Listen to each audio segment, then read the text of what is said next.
masses, just like witches at black masses.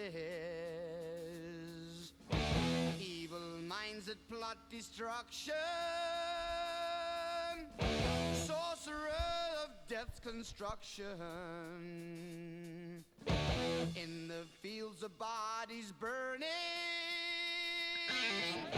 as the war machine keeps turning. All right. Hello, ladies and gentlemen. Welcome to episode 218, part 2 of a two-part section here because we're making up for lost time. If this is your first time here, welcome, and go listen to the last episode because it's kind of like a continuation from that. I mean, it can probably also just be listened to by itself. This is a comedy, news, entertainment, education, whatever.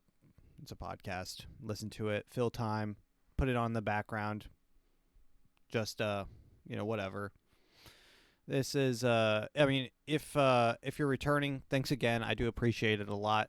We're just going to hop right back in with the news. So we ended off last episode by talking about how Palantir is trying to, I mean, their end goal by, some people say 2030, some say 2045.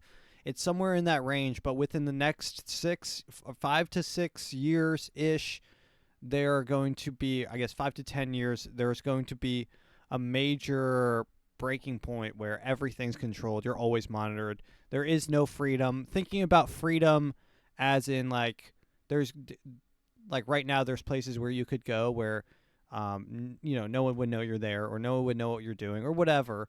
That will be sort of an insane thought in the future. But to kind of follow that is, a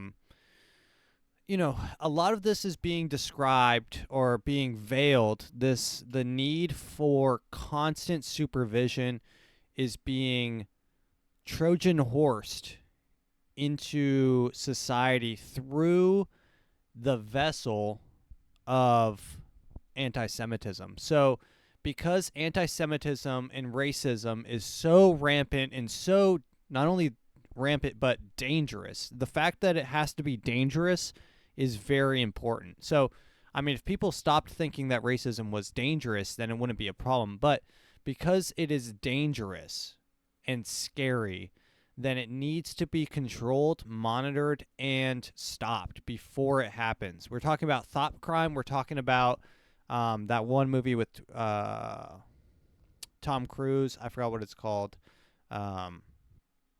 Something Protocol. No, wait. No, what is it? I'll find it. Minority Report. It's the Minority Report. We're talking about thought crimes happening, crimes being reported before they happen, and you being arrested for it. We're talking about the end of all crime in general for the benefit of humanity. That is the next phase of what the elite and what those controlling want. I'm actually going to play a clip here from an interview between Sam Altman, which is maybe the second coming of Satan himself, and Theo Von, which Theo Von is a sweet, sweet soul. This is Theo Von and Sam Altman. And you'll get an idea as they talk. You'll get an idea of what I mean when I say this is their end goal and this is how they justify it. They say, for the benefit of humanity, we have to make these sacrifices. It's all about you making a sacrifice for the benefit of everyone else who you might not even care to benefit. That's the whole idea. Is I'm opting out of security for the benefit of people I don't even care about, right? That's what this is all about. So let's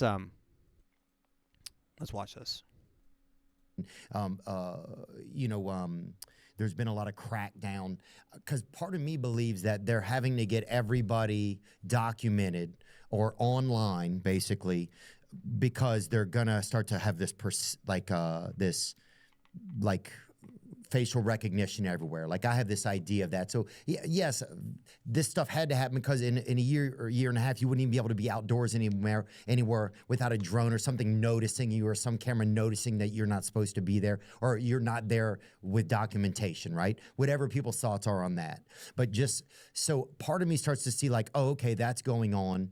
Do you think we could ever then down the line have new countries like delineated by like almost like a new AI landscape? Like remember when on Snapchat, if you were in a certain realm, you could put like a filter on something, and they almost created these new like geo barriers and stuff. Do you think we could potentially be looking at something like that one day? I know that what you just said is going to happen. I know that we're going to have like cameras on, all over the place, and it's going to make the cities way safer because everybody, like if you commit a crime, they'll have like a facial recognition hit on you right away. But man, do I find that dystopic. Like you do. So he finds it dystopic and isn't doing anything against it. So this is where these people talk out of both sides of their mouth. At one time, they'll say, yeah, it's really scary and I don't like it, which is when you're saying something's dystopic or dystopian, then you're saying that it's scary and that you don't want it to happen. You should be warning of it. But then also doing nothing to stop it is, I mean, he's just lying. He's not scared of it. He's not scared of it. Actually, for some people, so for like normal people like us, when I read a dystopian novel, I'm scared because I sympathize with the people that are in trouble, in danger. Like I'm scared because I would be in District 12 being recruited to go to the Hunger Games. These people, when they read dystopian novels, they sympathize with District 1 in the Hunger Games case. They're not worried about anything because they're the ones controlling the game. When they're reading it, they actually kind of probably get a little tingly and excited because they are looking forward to that.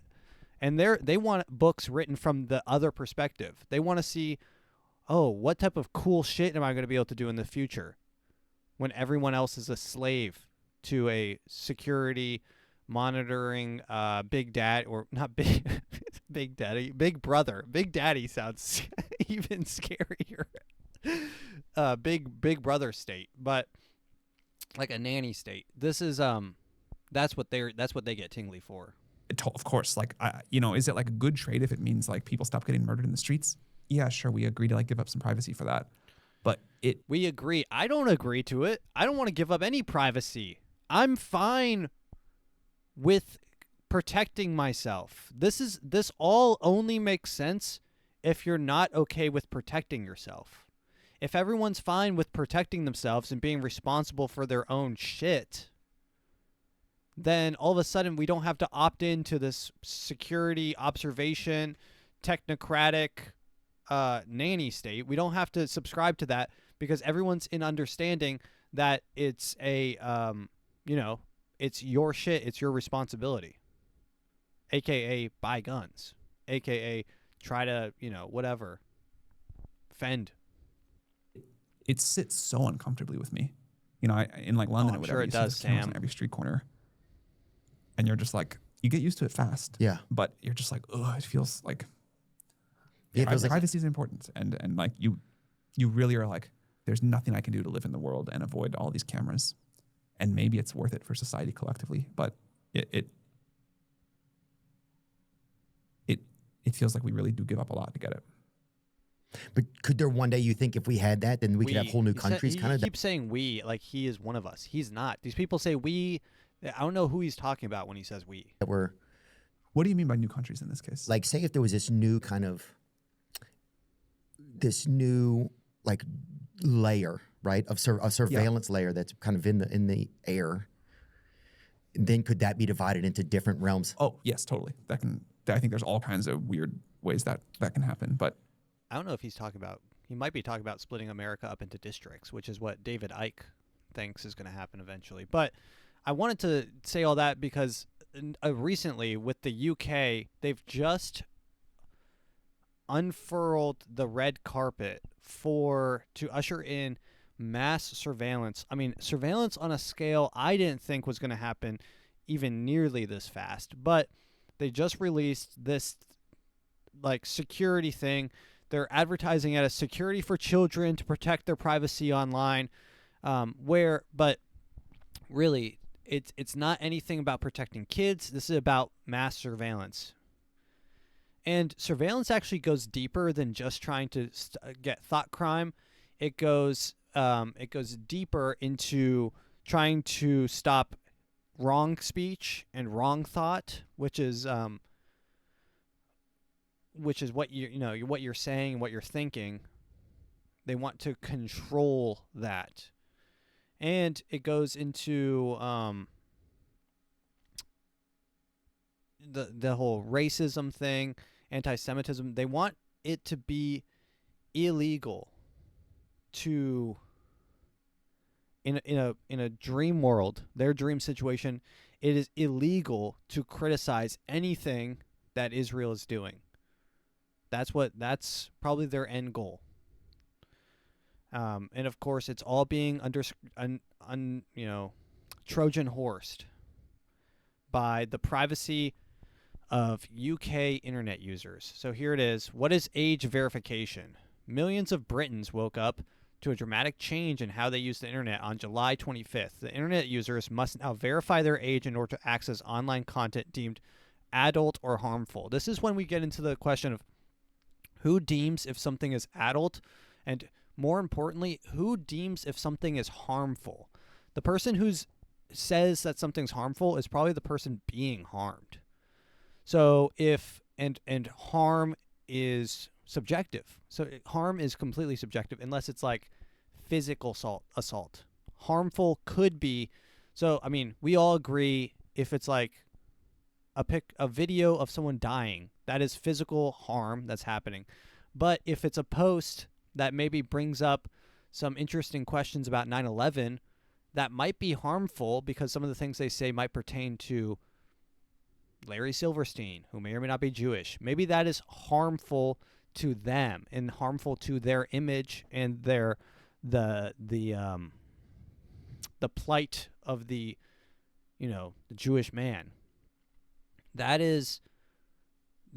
brings into question of what is harmful. And that's the whole point of freedom of speech. This all stems from freedom of speech. Who deems what you can and can't say? Who says? Who says what you can say? Who says what you can't say? That is when trouble starts to happen. So in England, obviously England has their own set of issues. I mean, you can't even buy a kitchen knife without showing an ID. So England is cooked, and England is probably because they are one of the oldest generations, probably going to be one of the first to enter some sort of like dystopian age that will eventually reach us. But the new measures are designed to prevent children from accessing inappropriate content online. But many adult web users are less than happy about the new barriers that have been erected between them and their usual digital landscape, including social media feeds and instant messaging apps. So I collected a good group. So here's Discord.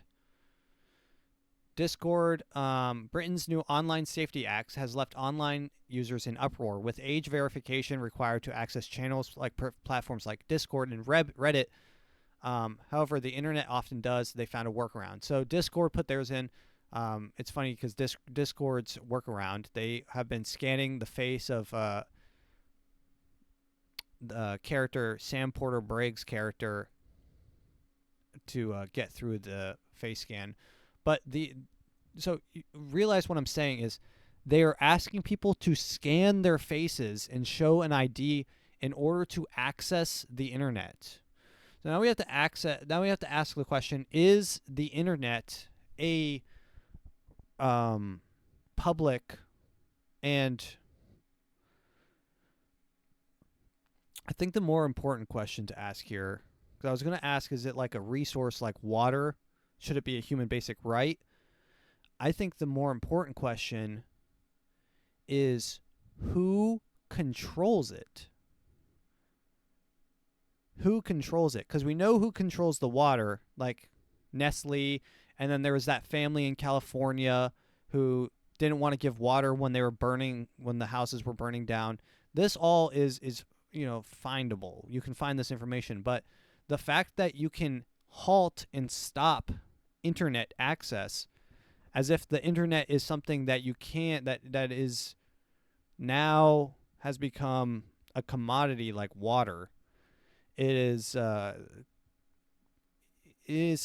scary. It is scary is one of the only things I can say about it. Here's Xbox age verification to protect player safety. At Xbox, we're committed to providing players with a safe and secure experience on our platform. We're continue to invest in state-of-the-art tools and technologies to protect Xbox communities. Over the more than 2 decades of experience, we've developed a multifaceted safety, privacy, and security approach that features built-in safety measures, respects players' privacy, and empowers players, parents, and caregivers to control their gaming experience. Probably a face scan or something. Yeah, I don't know. And then, so, Discord, Xbox, Spotify. Here's Spotify. Spotify's new age verification system could cost you your account. Spotify plans to start restricting some content on its new streaming platform. The company announced in its updated support post last week, chief among the changes was introduced an automated age check, which will scan your face. Guys, listen, which will scan your face and try to determine your age when you access age-restricted content like explicit songs, music videos, and more. They are using AI to scan your face and trying to determine how old you are. Are you over 18? AI can usually get close to 99% accuracy with guessing ages. So it's using AI to determine if you're old enough to use their platform. And this is everyone. And UK's ruining it for everyone. They're ushering in this for everyone. And it's like, and of course, if you're upset by this, the first thing that they're going to ask is, "Oh, what? You want kids accessing bad content? You want a kid? Do you want a kid to see what's happening in Hamas? That's terrifying. You don't want to see a kid watching another kid get his head literally blown clean off, smooth off. You don't want a kid watching that. This whole thing is to protect kids, but really it's censorship. It's to stop the spread of information that they don't want and the content they don't want. So that's Spotify, and here's YouTube. YouTube is using AI to verify your age wrong, and if it's wrong, that's on you to fix. In an announcement yesterday, the streaming video service said it's extended our built-in protections by letting AI predict your age. If the system thinks you're under 18 based on your actions, your account will automatically receive age restrictions. If a user is identified as under 18, YouTube says it will provide a link to prove their age. So we're ushering in the end times. And I know the last episode I was talking about the marching of orcs and the ringing of the war drums and the beating of hooves. But it is truly a ticking clock, I think, now more than ever before in history, of a pivoting point where we might never return, unless, of course, like the last episode, you cast it into the fire. You cast it into the fire, and that requires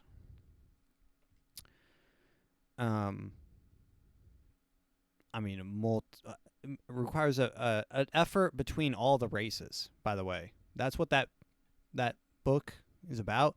It's the races get together. Some of the races don't like each other. Elves and dwarves, not the coolest homies. They have history. They have bad history a lot of times. But everyone gets together and tries to smuggle the hobbits to Mordor And eventually they have to do it themselves. And they're always being watched in the skies. The eyes in the skies, which are the ring race or whatever the hell they're called. It is I think I'm going to rewatch those movies today too, cuz I mean, that movie is just so good, and you can learn so much. Cuz it's a deeply emblematic movie. Lots of symbols. Let's see. Let's talk about this kid. This kid invented plasticine. I think I've actually shown a video of this kid before a long time ago. But this kid, his name is Julian Brown, and he is the inventor of plastiline. Plastiline is a gasoline compound made from plastic. So this solves several issues. Solves the issue of too much plastic, and it also solves the issue of not enough gas. And one of those things is something that you never want to mess with, which is the gas and oil business. That is if you've ever seen the movie There Will Be Blood, that is a bloodthirsty business. It's a business where I've abandoned my child. I've abandoned him. The greed associated with that business is insane.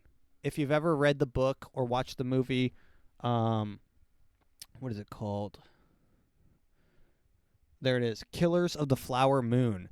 Killers of the Flower Moon is literally about the greed of oil and its infection on communities and everything. They literally they try to kill their own, like this group of rich white men they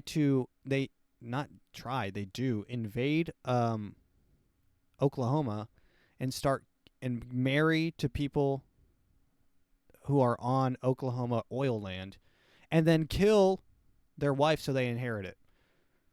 So there's a greed in oil that is almost unmatched. And I don't know what it is about oil. There's something about siphoning things from the earth that I feel like is just so much. There's so much greed, like oil, gold, gems. These are truly evil, like greedy. Maybe because you can feel like you're actually taking something. It's not like you're taking people's data, which is hard to quantify or feel or see. But when you see gold and when you see oil flowing, it fills the human heart with so much greed and want. So I don't know, but and it's shiny and it's liquid gold. They fill ponds in it, and they fill a giant reservoir with it in There Will Be Blood. They're a great movie, by the way. I think it was free on YouTube with ads if you guys go watch it. But if you have ad blocker, you can just watch the whole movie for free. It's pretty dope. Idiocracy is actually also free on YouTube right now, by the way. Like right now. I don't know how long it lasts, but like right now, I'm pretty sure it's free.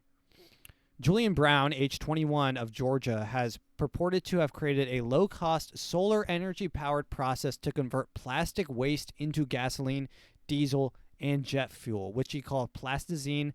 And internet users suggest this invention, which some people claimed makes fuel free while tackling plastic pollution, have turned Brown into the target of corporate interests. So this man, what's his name? Julian Brown, has gone missing. Prolific, independent young scientist and inventor who made his own free energy fuel station from plastic waste is being reported as missing. I know that I'm not going to live long. And that's why I put every day, every hour, every minute into building, into growing. Why am I out here working on this plastic in the fuel reactor I've been working on for 5 years?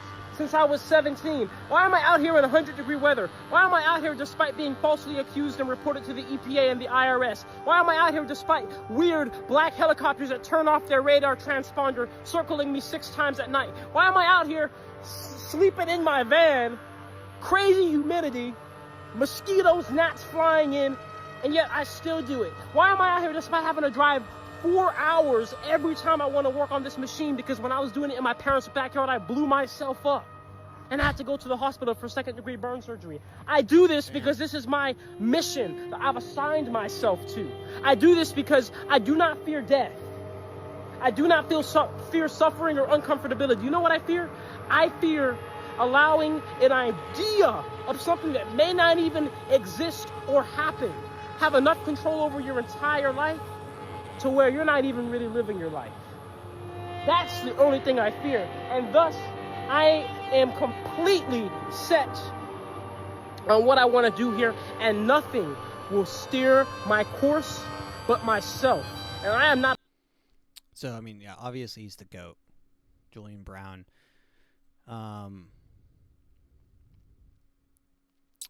Here he is. This is him, the circle, the planes circle him. This is the last video, I believe. All right, listen, everybody. I can't go into too much detail, but there is some very, very odd stuff going on. I'm certainly under attack right now in many different ways, and I just want everybody to know to just kind of have your eyes open. And I have my eyes open, but there's a lot going on. So I'm still working. I'm still building.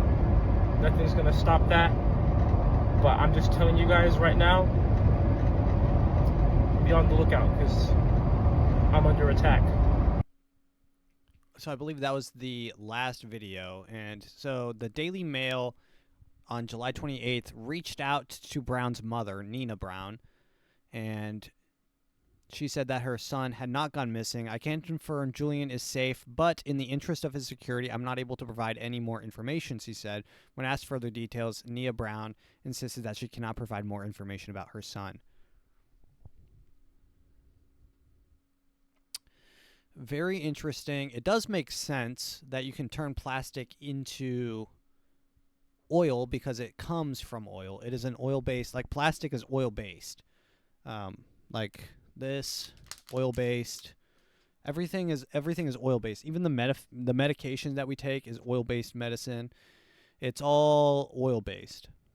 We live in like an oil-based world. So it makes sense that there's a way. I mean, I'm not a chemist. I don't know how to. I think like it makes sense that through hydrolysis you can make engine. Hydrolysis, I believe, is like splitting hydrogen from oxygen, and hydrogen is more flammable than gasoline. So you could make in my mind, it seems possible that you can make an engine run on water if you do it through hydrolysis. But there's several chemists that say it's impossible, but I think that they're all scared to even try it and give it a real solid, good old boy try. So, but this is even more interesting because this is plastic into gasoline. So you're just like bringing it back to its original state and making it usable, which would, I mean, that would mean the Great California Garbage Patch is literally a floating patch of fuel.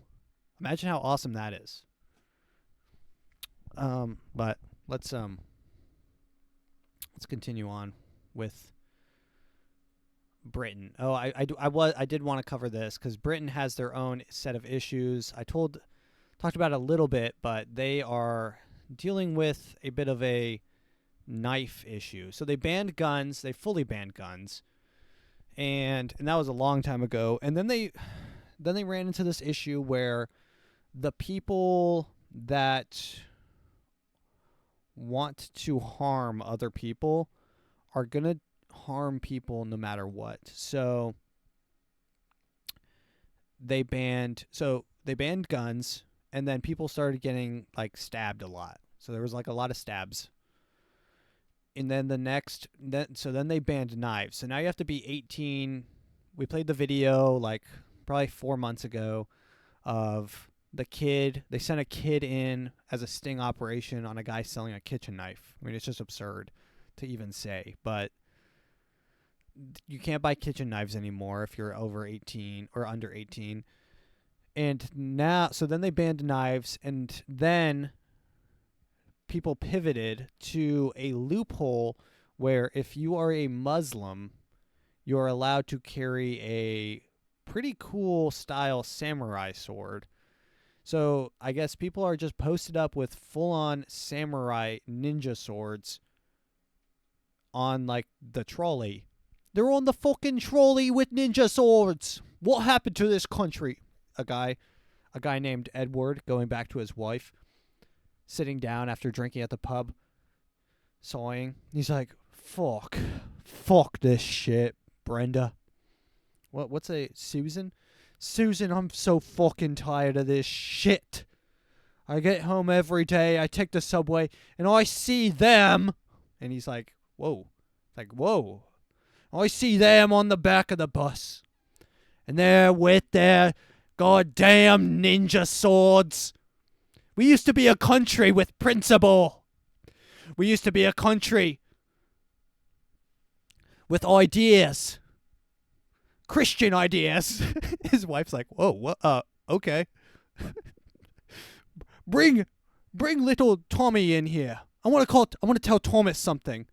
No, Edward, you're drunk. Edward, you're drunk. Tommy doesn't want to come in here. Tommy doesn't want to listen to you again. Oh, bring Tommy in here. Tommy, come here. Come and sit on Daddy's lap. I'm going to tell you a story. I'm going to tell you a story about how to... Never mind. Okay. So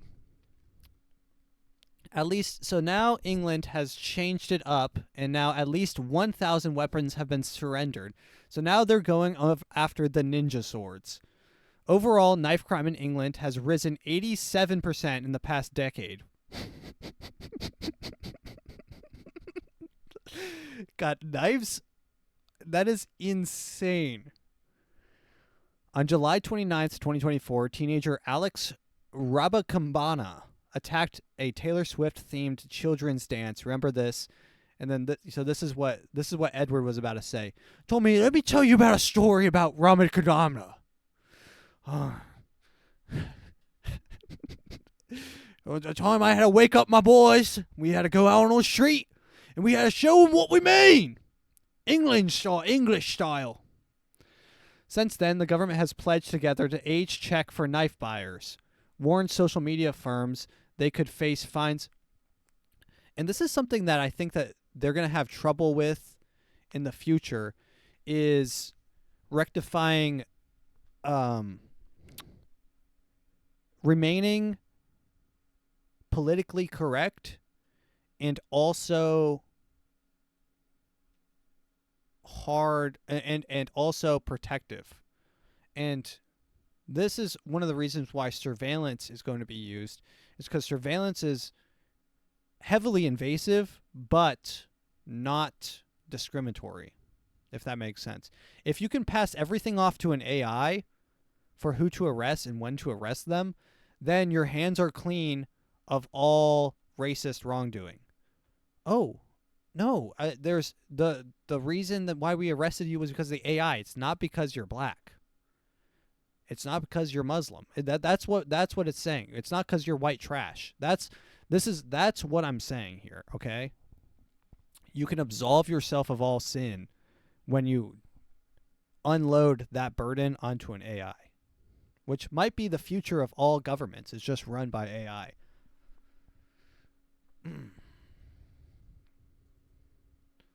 The government urged young people to drop off weapons. So they were doing a knife buyback program. Oh, yeah, we talked about the zombie knives. So they banned zombie knives. That was the next phase. So they banned knives, normal knives. And then people started buying, like, no, they banned guns, and then people started getting zombie knives, which are like big, huge knives that we're just using to chop each other up, I guess. Stab each other up on the streets. It is an open PvP server in England right now, I assume. In some parts of England, it is fully PvP.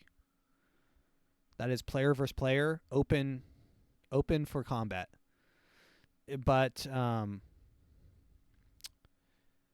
yeah, so PvP combat, it's kind of like old school style. Put up your dukes on God. They're sword fighting on the streets of England. I would rather go back to duels. They should just bring Bunderbluster back, or whatever the hell they're called. Bunderbusters? What are they called? Bunker busters? They need to bunker bust England. Oh God.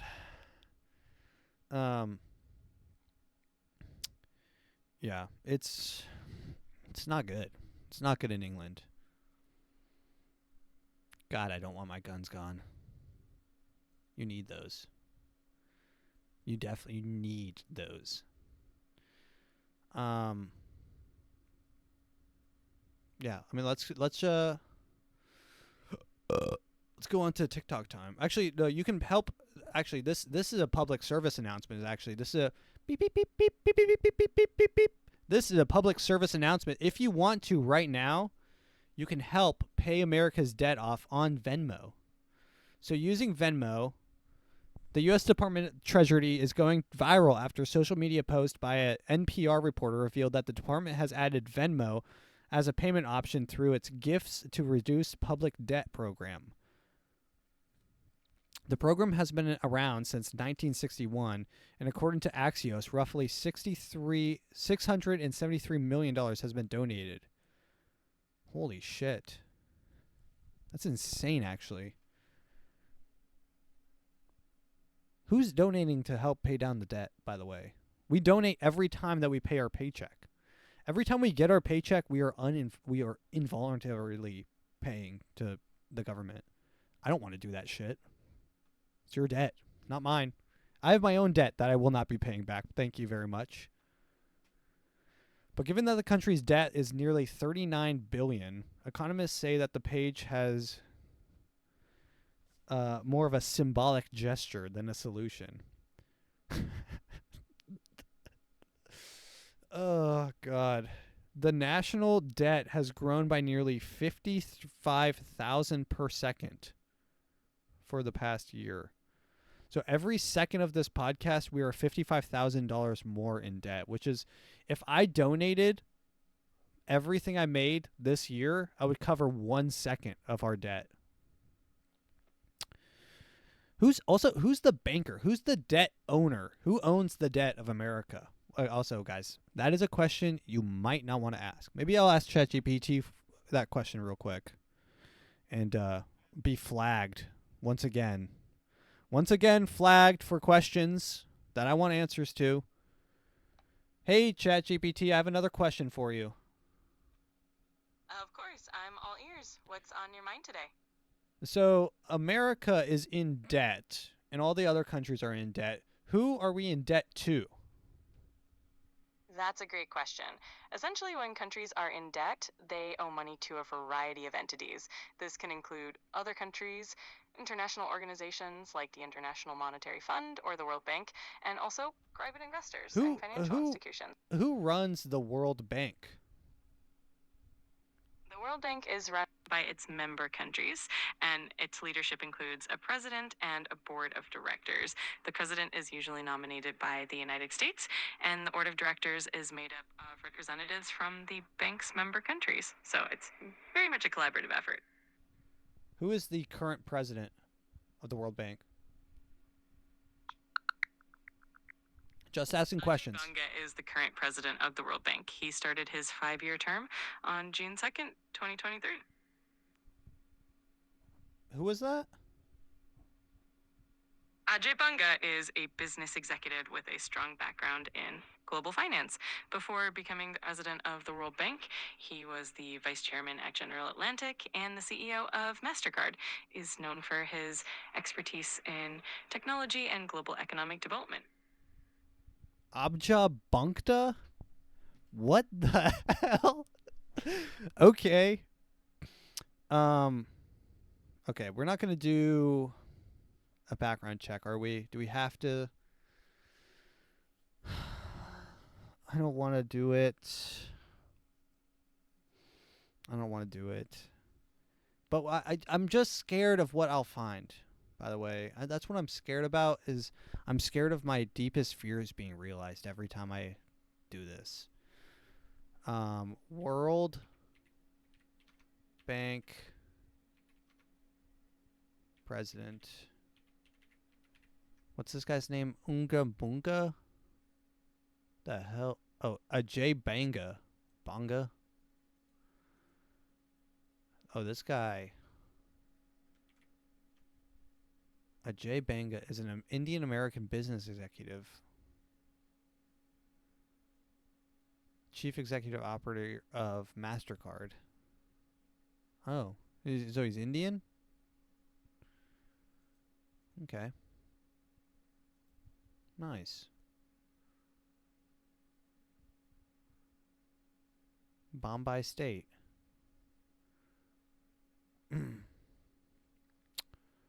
Interesting. Okay. Chill. So, guys, sometimes they're not. Sometimes it's not. We learned a valuable lesson today.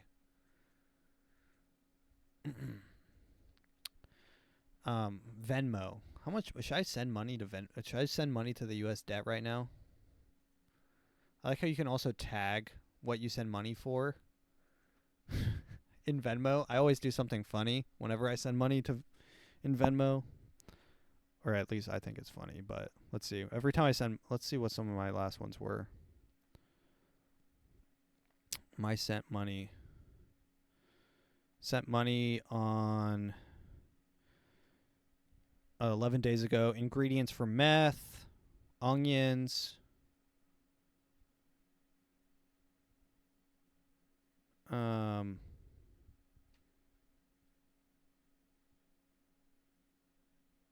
Oh, some people are Whippets. I sent my girlfriend money for Whippets.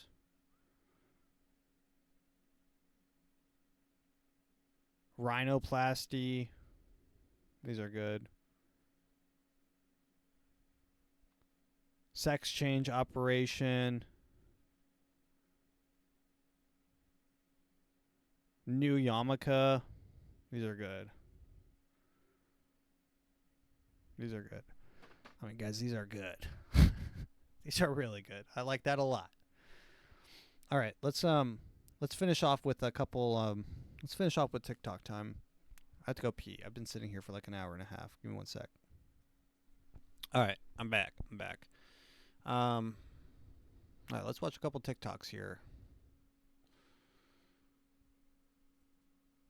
This one's good. Just found out my mom was on Epstein Island. Lady, tell the people about Epstein Island that you were on it. What did you do? I didn't do anything. We Yeah, had so a you friend said. who was Sure. in charge of a lot of construction on the island. And he had a 120 square foot house, cantilevered over the ocean. Fabulous. And he wanted it bigger. He's one single person with a lot of friends. And they had to import sand from Barbuda to make a beach. And they imported palm trees and all kinds of trees. And Epstein came, and he didn't like where the palm trees were planted.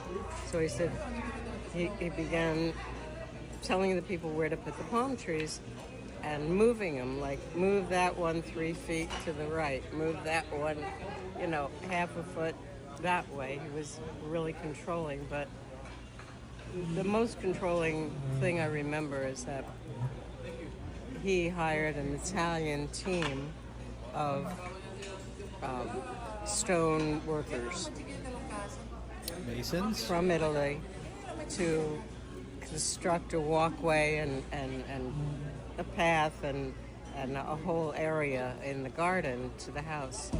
And they came and they worked for months and months exactly as the architect had planned it. And apparently it was very beautiful. And then Epstein came.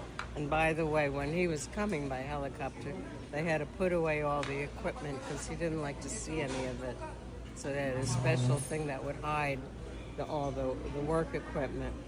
So when he came and saw the beautiful work that the Italian team had done, he made them rip it all down because he didn't like what they did. I mean, and I'm sure it was wonderful. So, I mean, nothing too damning, but just so you get an idea into the psychotic mind of an elite. Let's watch. This is a good 5G. Let's see what's inside. This is 5G. This guy. Let's see what's inside.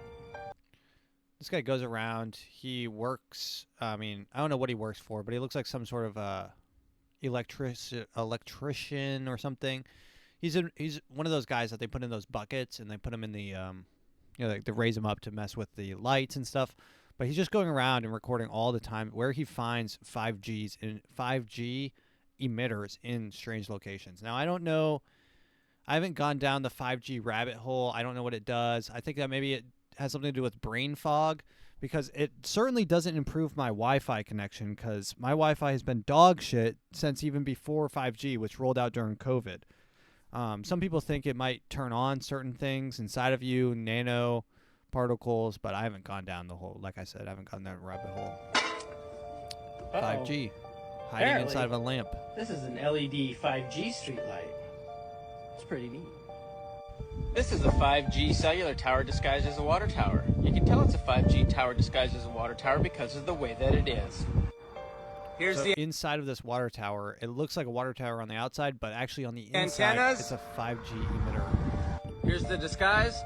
It's pretty neat. This is a pine tree planted by T-Mobile. You can tell it's a pine tree I've actually planted by seen these- T-Mobile because of the way that it is. It's a pine tree, and it was planted by T-Mobile. This is an Itron smart meter. You can tell it's an Itron smart meter by the way that it is. This particular Itron smart. So, I mean, yeah, that guy keeps on going around, checking up on 5G. 5G might be one of those things that in like 30 years we find out kills us. Or none at all, by the way. We never find out. Another Labubu. So we talked about Labubu. Y'all thought he wasn't gonna come? I guess technically 2 episodes ago, but 1 episode ago. This kid, I mean, it always pops up on my recommended. This guy is always loaning out ridiculous long-term loans. This guy had a down payment of $10. This is a kid, by the way. I think this kid's like maybe 12. He got a huge-ass Labubu, put a down payment, and his term is 120 months. It's like a 10-year down payment. Come back. I'm here with my boy Rob. He just financed another Labubu. How much you put down today? $10. Yup. How long is your term? 121 months. Yup. Appreciate you.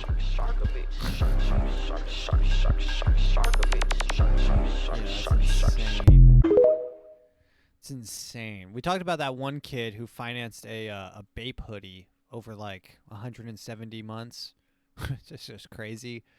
But, I mean, it's happening out there. And this really is an issue. Really is an issue. Those are predatory loans. Usury, I might add. Mayhaps. I think usury just means anytime that you give someone a loan expecting with intent to collect interest, I believe. And I actually learned this recently about usury is Christians, and this wraps back to the Medici family. The Medici family were a very prominent family in old Italy, and they're the ones that discovered Leonardo da Vinci and Michelangelo, Donatello, the whole squad. They were tastemakers at the time and invested in art, and art was a huge connection. Whoever controls the art controls the religion, because they're so interlinked, and whoever controls the religion controls really the government at that point. So the Medici family, through their control of art, had control of most aspects in ancient times. But they didn't. So they would give out loans, and because usury is forbidden in Catholicism, they made a deal with one of the popes a long time ago where if they give them a certain massive amount of money when they die, when they pledge a certain amount of land or a certain amount of their estate and assets to the church when they die, they can be absolved of their usury sin, and that'll be enough so that they can make it to heaven. That's just something I found out about, but this is an interesting conspiracy theory going on right now. This is a lot of strange people are dying. A lot of strange CEOs are dying this month and last month. Former CEO of Dole, dead, June 9th, 2025. Founder of Leprino Foods, dead, June 19th, 2025. Leonard Lauder, CEO, billionaire philanthropist, dead, June 14th, 2025. Frederick Smith, former CEO of FedEx, dead, June 21st, 2025. Billionaire Burton Tansky, dead, March 16th, 2025. Billionaire Robert Shapiro, dead, May 2nd, 2025. Former CEO of Hasbro, Alan Hassenfield, dead, July 8th, 2025. Blackstone executive Wesley LePatner, 43 years old, dead, July 2025. Junior Bridgman, billionaire, dead, March 11th, 2025. Joshua Pickles, DoorDash executive, dead, June 21st, 2025. Milestone CEO, dead, June 2025. Jim Irsay, dead, May 21st, 2025. He was the CEO and owner of the Indianapolis Colts. You think all of these are a coincidence? All of them? So, obviously the most obvious connection is that they're leaving to someplace. This happened in the book, and this is why reading is important, or at least knowing about books. The book Atlas Shrugged. In the book Atlas Shrugged, in the beginning, all the CEOs start disappearing, and they're like dead, or this person went missing, and no one knows where these people went, but they went to this place where all the CEOs went to when they went on strike. They're all just going on strike, and the whole point of the movie, or the whole point of the book, is what if Atlas, the guy who holds up the world, aka the CEOs, and this book is crazy, like CEO pretentious. It's like a capitalist wet dream, pretty much, the book. But what if Atlas, the man who holds up the heavens, who holds up everything, shrugged and said, no, not today. So the CEOs all went on strike. But they're definitely all leaving someplace, maybe for protection, or something else. I don't know. Maybe they're planning for a nuke. Remember when they said that they spent $21 trillion on building a giant underground facility? Maybe that's what's going on. Let's play, what is this one? I don't know what this is. Majority of Gen Z have an unfavorable impression of Israel. And my friends, I think the reason for that is that we're losing the digital war. Okay, they're Imagine getting their losing the information digital from war. TikTok and whatever it is, and we're losing that war. And when you think about it, the masters of the universe are Jews. We've got Altman and AI, we got Zuckerberg, we got Sergey Brin, we got the group across the board, Jan Combs, founded WhatsApp. It's us. And we have to figure out a way to win the digital battle. Amelia, we got to get our digital sneakers on so that the truth can prevail over the lies. And when we do that, the future of Israel will be stronger because a majority of Inshallah, all inshallah, brother. Hola. Allah. We'll make that happen. We have to make it happen. Thank you. Baruch Hashem. Thank you. Very shakalam. Very shakalam. Thank you. Yeah.